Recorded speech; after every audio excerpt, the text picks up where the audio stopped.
দুই অঙ্ক বিশিষ্ট যে কোনো সংখ্যার স্কোয়ার বা বর্গ যদি বের করতে বলে ক্যালকুলেটরের মাধ্যমে বের করতে জানো।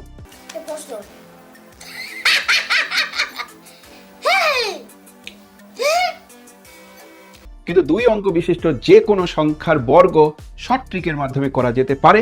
চলো শিখি। যেমন ধরো 17 এর স্কোয়ার, সেটা কি করে বের করা যাবে? 17 এর স্কোয়ারের ক্ষেত্রে 7 এর স্কোয়ার 49 একদিকে রাখবে, 1 এর স্কোয়ার 1 পাশে রাখবে। আরেকটা সংখ্যা আছে 1 আর 7, তাদের গুণ করলে আসবে 7, তাকে 2 দিয়ে গুণ করলে আসবে 14। এই 14টা 9 কে বাদ দিয়ে বাকি সংখ্যার সঙ্গে প্লাস করে দেবে। 982, সো এর অ্যান্সার হচ্ছে 289।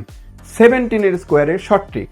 তোমরা বলবে যে কোনো সংখ্যার বের করা যাবে? আমি যে হ্যাঁ, যে কোনো সংখ্যার বের করা যাবে। চলো আরেকটা সংখ্যা নেওয়া যাক, 43 তার স্কোয়ার। সেটা কত হবে?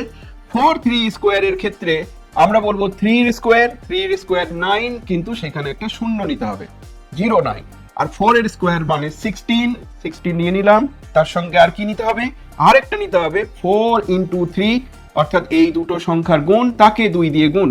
3 4 12, 12 2 24। এই 24 9 বাদ দিয়ে নিচে লিখে প্লাস করতে হবে, 94881।